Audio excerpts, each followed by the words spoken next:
আসসালামু আলাইকুম আ রহমাতুল্লাহি ওয়া বারাকাতুহু। আপনারা প্রায় চেনেন হুমায়ুন কবির সাহেবকে।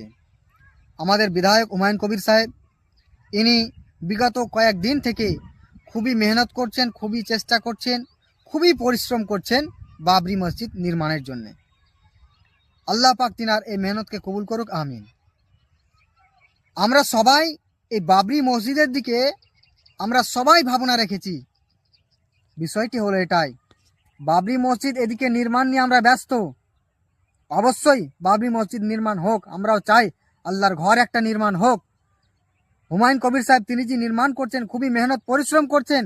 তিনারও মেহনত ও পরিশ্রম প্রচুর ম্যাটার করে। তিনার এই মেহনত আল্লাহ পাক যাতে কবুল করেন এবং উম্মতে মুসলিমাও যাতে তিনাকে সাপোর্ট করেন এবং সাহায্য করেন।